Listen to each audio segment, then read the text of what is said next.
Bonjour les amis, j'espère que vous allez bien. Aujourd'hui, je voulais partager avec vous le contenu du rapport de l'Alliance africaine sur l'infodémie, de l'Africa Infodemic Response Alliance, qui nous fait un peu un rapport sur les tendances infodémiques, c'est-à-dire les mauvaises informations qui circulent euh, en Afrique notamment. Et on va s'attarder beaucoup plus sur une mauvaise information qui circule à propos du paludisme. Vous voyez, il y a plusieurs mauvaises informations qui circulent, ce qu'on appelle les infodémies, qui circulent à propos du paludisme, mais pas seulement. Il y a également l'épidémie de rougeole en Afrique du Sud, également l'épidémie de choléra qui sévit actuellement dans plusieurs pays en Afrique. Et on va beaucoup plus s'attarder sur les mauvaises informations qui circulent en ce qui concerne le paludisme. Vous voyez, on avait déjà fait une vidéo sur cette chaîne dans laquelle on a parlé du paludisme où on expliquait le nouveau vaccin qui sera bientôt appliqué au niveau des pays africains qui sont beaucoup affectés par le paludisme. Je pense que la vidéo a été faite en 2022. Et là, il y a donc beaucoup de mauvaises informations qui circulent quant à ce nouveau vaccin. Alors, ici, on nous fait comprendre que le vaccin antipaludique, donc R21 Matrix M, qui a été développé par l'Université d'Oxford, et donc qui a reçu l'autorisation de mise sur le marché au Ghana par l'Agence ghanéenne de produits alimentaires et médicamenteux. On sait que le paludisme reste la cause majeure de maladies et de décès au Ghana, mais pas seulement dans plusieurs pays en Afrique, chez les enfants de moins de 5 ans et chez les femmes enceintes. Et donc, les chercheurs de l'Université d'Oxford et leurs partenaires ont rapporté suite aux essais menés en 2021 que le vaccin avait démontré une efficacité de haut niveau, donc 77% d'efficacité. Alors, lorsqu'il y a eu cette annonce de, à propos du démarrage, il y a donc eu un tollé sur les réseaux sociaux ici.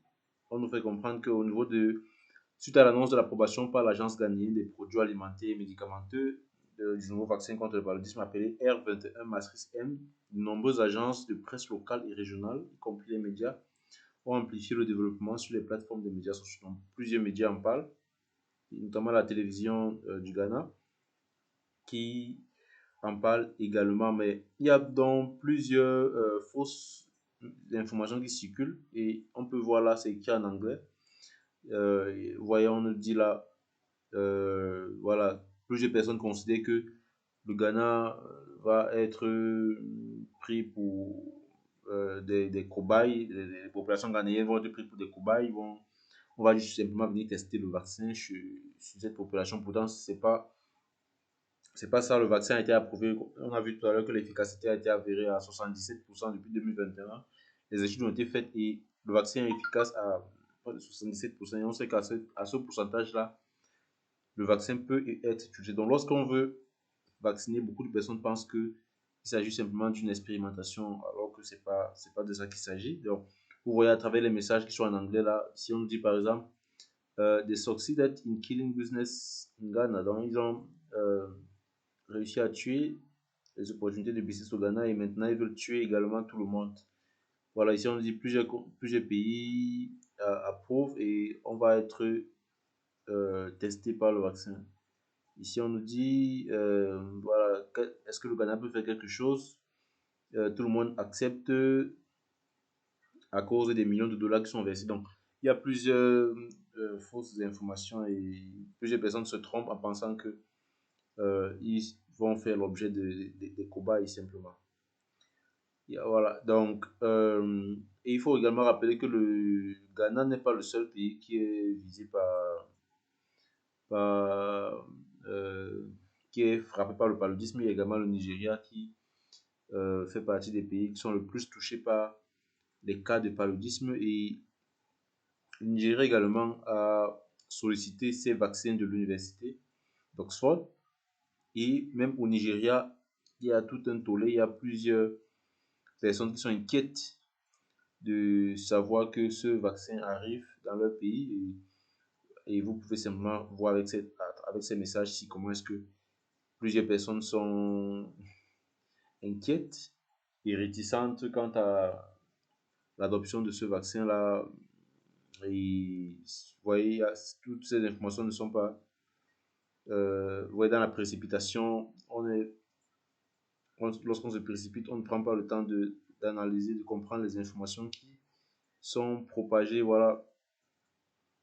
Et on dit également, là, le Nigeria a également accordé une autorisation provisoire du vaccin antipaludisme. Voilà, peu après l'annonce des services de santé du Ghana, selon le rapport mondial sur le paludisme, le Nigeria a enregistré le plus grand nombre de cas de paludisme, 27% des cas de paludisme dans le monde. C'est un chiffre très élevé, ça. 27% des cas de paludisme dans le monde se trouvent au Nigeria.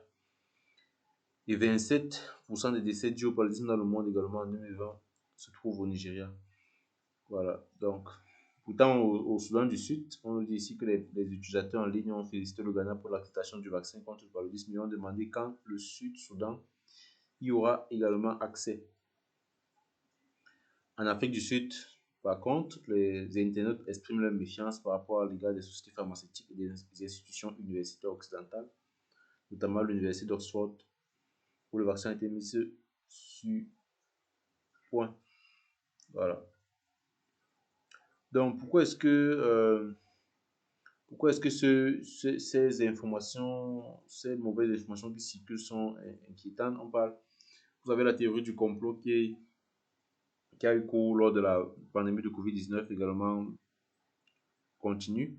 Et la désinformation peut affecter un large public. Et si les personnes sont aussi réticentes et reçoivent de fausses informations sur la vaccination, alors on peut également être inquiet par rapport à la vaccination de routine qui est en cours. Et si les gens sont réticents par rapport à la vaccination euh, contre le choléra, contre le paludisme, également la vaccination de routine, plusieurs personnes pourront également être réticentes à ce niveau-là. Donc, c'est très inquiétant à ce niveau. C'est la raison pour laquelle il faut prendre le soin de publier des messages pour expliquer aux populations en quoi consiste la vaccination, comment est-ce que le vaccin est conçu, et également pour assurer les personnes quant à la sécurité des vaccins. Voilà, c'est ce que je voulais partager avec vous. Il faut noter que la journée mondiale de lutte contre le paludisme, c'est le 25 avril. Probablement, on va également partager des informations ce jour. Merci d'avoir écouté et regardé cette vidéo. Sentez-vous bien.